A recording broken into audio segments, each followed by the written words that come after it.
এটা ছিল আমার সেকেন্ড আইবুড়ো ভাত। ফার্স্ট আইবুড়ো ভাতটা নিয়েছিলাম মামার বাড়ি থেকে। মামার বাড়ি থেকেই নাকি প্রথম খাওয়া দাওয়া করে শুরু করতে হয়। তারপরে এটা ছিল সেকেন্ডটা নিয়েছিলাম কোন্নগরে। চলে গেছিলাম আমি আর বিবেক, আগের দিনই বেরিয়ে গেছিলাম কোন্নগরের উদ্দেশ্যে। সেখানে ছিল আমার একজন দিদির বাড়ি, আমার স্পেশাল একজন দিদি। পড়তে গিয়ে অনেক ভালো ভালো মানুষের সাথে আলাপ হয়েছিল, তার মধ্যে দিদি ছিল একজন, আর বাকি দুজনের সাথেই যাচ্ছি দেখা করতে। সেখান থেকে আমরা দক্ষিণেশ্বরী মেট্রো করে এগিয়ে গেলাম টালিগঞ্জের দিকে। সেখান থেকে যাব যাদবপুর, ভূতের রাজা দিল বর। ওখানে গিয়ে আমার বিবেক কী করলো, কয়েকটা গোলাপ কিনে নিয়েছিল ওদের জন্য, যেহেতু ওরা অনেকক্ষণ ধরে ওয়েট করছে। তার মধ্যে আমাকেও একটা দিয়েছিল। তো গোলাপ ফুল নিয়ে ওদের দিকে এগিয়ে গেলাম। ওরা ছিল আরও দুজন, আর একটা ছিল পুচকির জন্য ছিল চকলেট, আর বাকি দুজন দিদির ছিল গোলাপ। তো বিবেক একে একে সব দিদিদেরকে সুন্দর করে ভালোবেসে একটা করে গোলাপ দিয়ে দিল। তারপর আমরা বসে গেলাম ওখানে, আর খাওয়ারের অর্ডার দিদিরাই দিয়েছিল। আজকে ছিল আমার আইবুড়ো ভাত, তাই দিদিরা আইবুড়ো ভাতের যত সব আয়োজন ভূতের রাজা দিল বরেই করেছিল। ওখানকার অনেক রকমের ট্রিটমেন্ট ছিল। প্রথমে সব কিছু ওরা রেডি করে দিয়েছিল, মালা দিয়েছিল, প্রদীপ, শঙ্খ, উলু, সব কিছু যা যা ব্যবস্থা করা হয় সব করেছিল। দিদি প্রথমে একে একে চন্দন দিয়ে কি সুন্দর করে বরণ করে দিচ্ছিল আমাকে, বিবেককে। তারপর সব দিদিরাই করেছিল। তো এই সব জিনিসগুলো খুব ভালো লাগছিল আমার। ফার্স্ট টাইম এরকম এক্সপিরিয়েন্স, ভালো লাগারই কথা। বিবেকও খুব এনজয় করছিল। তারপর এই যে দেখো পাখাও ছিল, পাখা দিয়েও কী সব হয় সেগুলোও দিদিরা করছিল। তো আগে শ্রীপর্ণা দি, তারপর রিম্পা দি, তারপরে শিবরা একে একে সবাই মিলে আমাদেরকে বরণ করেছে।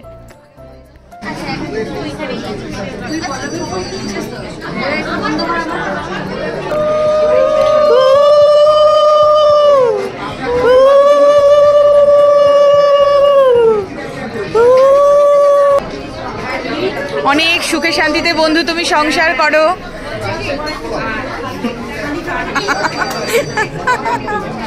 এবার আমি মনুকে পেরিয়ে কি করে যাব?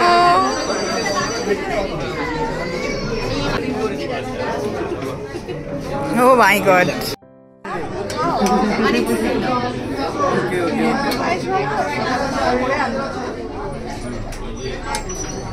মিষ্টিমুখ করে নেওয়ার পর দিদিরা আইবুড়ো ভাতের জন্য আমাদের জন্য কিছু গিফট এনেছিল। বিবেকের জন্য ছিল পাঞ্জাবি, আর আমার জন্য ছিল একটা সুন্দর শাড়ি। এই যে শাড়িটা ওরা আমাদের জন্য নিয়ে এসেছিলো। ওর পাঞ্জাবিটাও দেখাবো, দুজনের জন্য ম্যাচিং করে শাড়ি আর পাঞ্জাবি। শাড়িটা আমার খুব পছন্দ হয়েছে, পাঞ্জাবিটাও বিবেকের খুব পছন্দ হয়েছে। দেখা যাক কবে দুজন ওগুলো পরে উঠতে পারি।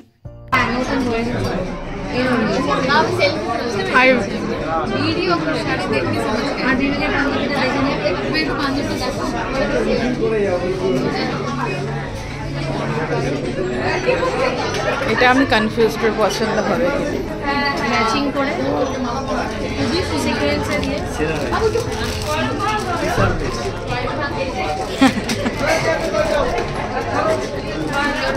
কালার ম্যাচিং করে। দেখো এই রোজটা আমাদের দিয়েছে বিবেক দাদা। হ্যাঁ, আরে কি করবো, এটা দিয়েছে। আর এরপরে চলে এলো মেনুতে অনেক কিছু ছিল। দুটো আইবুড়ো ভাতের থালি অর্ডার করা হয়েছিল, আর দুটো ছিল আলাদা এক্সট্রা করে। তো এটা এতটাই ছিল, আমরা সবাই মিলে শেষ করতে পারিনি। লাস্ট পাতে নিয়েছিলাম আমরা লস্যি, কারণ লাস্টে একটু রিফ্রেশমেন্ট না নিলে হয় না। আর ওই দিনটা কলকাতাতে না, এখন একদম ঠান্ডা কমে গেছে। তো তারপর ঠান্ডার সেরকম একটা ভাব ছিল না, গরমই লাগছিল। তারপর লস্যি খেয়ে একটু আমরা ফ্রেশ হয়ে গেলাম, আর শেষে পানও দিয়েছিল। তো লস্যি খেয়ে নেওয়ার পর এই যে আমরা সবাই মিলে পানও আবার চেয়ে খেয়েছি। তো বেশ দারুণভাবেই কেটেছিল দিনটা। আর আমার তো খুব মজাই লেগেছিল যে সবার সাথে এতদিন পর দেখা হলো। আবার কবে দেখা হবে, আমার বিয়েতে দিদিরা গেলে আবার দেখা হবে, না হলে তো কলকাতা আসাই হয়ে ওঠে না। এই পুচকুটাও ওই ভূতের সাথে কয়েকটা ফটো তুলে আমরা তাড়াতাড়ি করে বিকেল বেরিয়ে এসে ফিরলাম কোন্নগর।